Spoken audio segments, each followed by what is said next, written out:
The next decision we had to make was whether we were going to honor the commitment we had made to our employees that we were going to contribute $179 million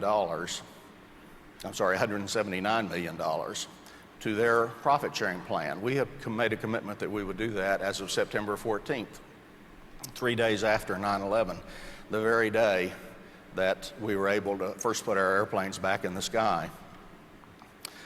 We again knew that we were in a war of attrition. We had to have access to cash. But we decided quite simply, it wasn't a matter of putting a pencil to this and trying to figure it out. It was a matter of doing what we thought was the right thing to do.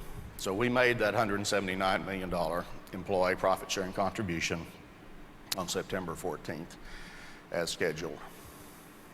The next thing we had to decide was whether we were going to follow the lead of every other airline, major airline in the industry.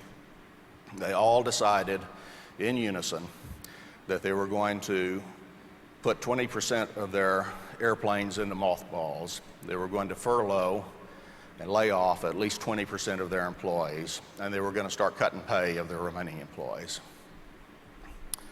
We decided at Southwest Airlines the right thing to do for our company was not to mothball any of our airplanes, to keep our airplanes flying, and to reconnect with our customers as quickly as we could. We decided the right thing to do for our company was to keep our people employed, and we didn't ask them, we didn't even allow them to take pay cuts.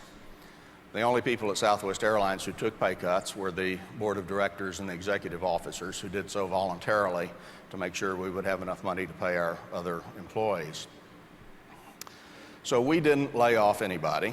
We kept all of our airplanes in the sky, and then we had to figure out how we're going to fill those airplanes, because we knew people would be afraid to fly. And if any of you flew, I'm sure some of you did during that time period, people considered it to be almost an act of taking your life in your hands to get on an airplane after these terrorist attacks. And if you got on an airplane, you probably noticed there weren't a lot of people around you. And those who were kind of looking around from side to side trying to figure out who the next terrorist might be. So we had some very low fares.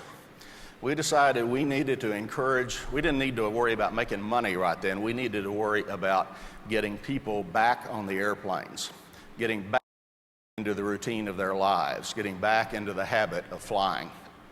So we offered a lot of very low fares just to get people back. And we downplayed some of our usual kind of cutting-edge humor advertising and went with a little bit more sober message, just telling people, please come back. We need your business. America needs to get back to business, and we all need to get back to living our lives and not letting the terrorists defeat us. And amazingly, people did come back. They came back in such numbers that Southwest Airlines actually made a profit in the fourth quarter of 2001, which was probably the most challenging quarter in the history of the airline industry, and it has in fact continued to make profits every quarter since that time.